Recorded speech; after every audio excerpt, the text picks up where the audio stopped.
बिहार के चर्चित नेता आशुतोष कुमार के भाई मनीष कुमार की सड़क हादसे में हुई मौत ने सरकार पर कई सवाल खड़े कर दिए हैं। दरअसल मंगलवार की देर रात चर्चित नेता आशुतोष कुमार के भाई मनीष कुमार किसी काम से बाजला चौक पर खड़े थे। इसी दरमियान कुछ मंचलों ने एसयूवी गाड़ी से उन्हें जोरदार टक्कर मारा और मौके पर ही उसकी मौत हो गई। घटना के बाद परिजन यह आरोप लगा रहे हैं कि झारखंड मुक्ति मोर्चा के युवा नेता राहुल चंद्रवंशी और उनके सहयोगियों ने इस घटना को अंजाम दिया है। मनीष कुमार के भाई व बिहार के चर्चित नेता आशुतोष कुमार ने कहा कि वो खुद भी एक राजनीतिक शख्स है और अपने समाज के नेता के रूप में काम कर रहे हैं। उन्होंने हेमंत सरकार और पुलिस प्रशासन पर आरोप लगाते हुए कहा कि घटना के बाद भी अभी तक कोई ठोस कार्रवाई नहीं हुई है। संबंधित थाने की पुलिस इस पर कार्रवाई नहीं कर रही है और आरोपी अपने आप को सरकार का आदमी कहकर खुद को बचाने का प्रयास कर रहा है। वहीं चर्चित नेता आशुतोष कुमार के समर्थक गौतम ने कहा कि मनीष कुमार उन्हीं के परिवार के स्कूल में देवघर में काम करते हैं। वह बहुत ही सहज स्वभाव के थे और उसकी किसी से भी दुश्मनी नहीं थी, लेकिन शराब के नशे में कुछ मंचलों ने उन्हें गाड़ी से रौंदने का काम किया है, जिससे उनकी मौत हो गई।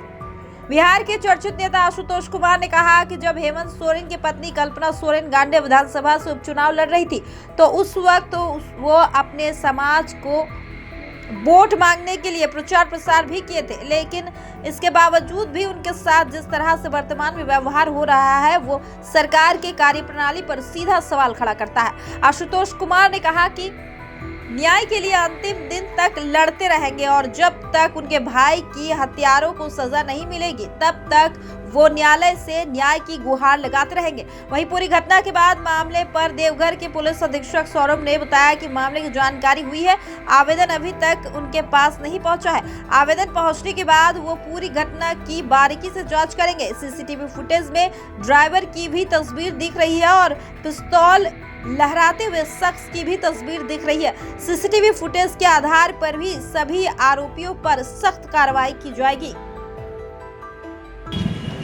देखिए, सारा चीज़ स्पष्ट है। एक एक चीज़ का 2, 3, 4 एंगल से सीसीटीवी फुटेज जो हम लोगों ने खंगाला, तो सभी तरफ से सीसीटीवी फुटेज निकालने के बाद ये स्पष्ट हो गया है कि ये आदतन अपराधी लोग हैं जिन्होंने भी इस घटना को अंजाम दिया है और ये कोई अचानक से या कोई गलतफहमी में हो जाने वाली घटना नहीं है, जानबूझकर किया गया है। रॉन्ग साइड में जाकर रोड से 20 फुट से अधिक दूरी पर जहां व्यक्ति गेट के पास खड़ा है वहां इतना ज़ोरदार टक्कर मारना कि गेट, दीवार और बिजली का खंभा सब कुछ तोड़कर गाड़ी अंदर घुस जाना।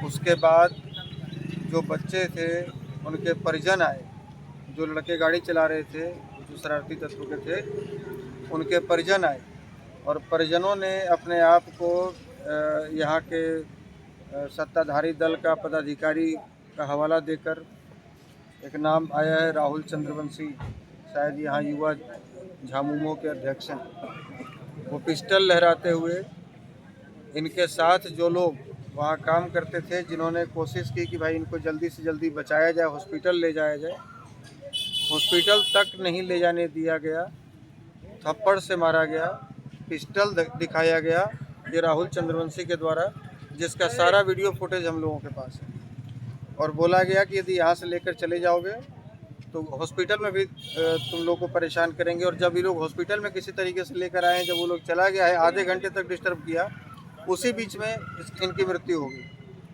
उनका मकसद ही था कि किसी भी तरह की तरीके से हम हॉस्पिटल जाने से रोके और ये मर जाए। और जब ये लोग छोड़कर भागा है, जो मार पीट रहा था, उसके बाद जब ये लोग हॉस्पिटल लेकर आए तो हॉस्पिटल में 50 लोगों को रात में भेजा है वो अपना गुंडा को। तो हम तो आप सभी मीडिया चैनल के बंधु यहाँ पर हैं और आप सबों के माध्यम से यहाँ के स्थानीय वरीय पुलिस अधीक्षक महोदय से, लोकल थाना प्रभारी ने और वहाँ जो भी लोग मौजूद थे, थाना प्रभारी थे या कौन पदाधिकारी थे, लिपापोती करने में कोई कोर कसर नहीं छोड़ी। रात में टॉर्च जला कर एक एक सबूत मिटाया जा रहा था कि कहीं कोई खून का धब्बा तो नहीं है, कहीं कोई जो ड्राइविंग कर रहा था उसका कोई निशान तो नहीं है, कोई चप्पल तो नहीं है। तो ये घूसखोर पदाधिकारी भरे हुए हैं। आप बताइए कि यहाँ जो अभी वर्तमान में मुख्यमंत्री है हेमंत सोरेन जी, उनकी पत्नी जब वो जेल में थे तो स्टार प्रचारक के रूप में चुनाव प्रचार कर रही थी और गांडे विधानसभा से चुनाव लड़ रही थी। मुझे उनकी पार्टी के तरफ से विशेष रूप से बिहार में बुलाया गया था आमंत्रण देकर गांडे विधानसभा में चुनाव प्रचार के लिए, और मैं 4 दिन रहकर चुनाव प्रचार किया और 14,000 वोट हमारे समाज के गांडे विधानसभा में है, जिसमें 8,000 वोट हमने दिलवाया कल्पना सोरेन जी को। और ये दिन हमें देखना पड़ रहा है कि हमारे भाई को मारकर फेंक दिया गया यहाँ हॉस्पिटल में, और 24 घंटे बीत जाने के बाद भी कोई थाना का कोई सिपाही भी पूछने नहीं आया। तो जब इतने लोगों को जिसको आमंत्रित करके आप बिहार से बुलाए अपने चुनाव प्रचार में, जब आपका बुरा दिन था तो हम आपके चुनाव प्रचार में आए, उसके भाई के साथ, जब सगे भाई के साथ होने पर आप इस प्रकार की कर सकते हैं, तो आम जनों के लिए आपके प्रशासन के लोग कितने मुस्तैद होते होंगे। तो हम चाहते हैं कि आपकी ये खबर ये पहुँचे माननीय मुख्यमंत्री जी तक कि ये आपके लोग हैं जो थाने में बैठे हुए थाना चला रहे हैं कि दलाली कर रहे हैं।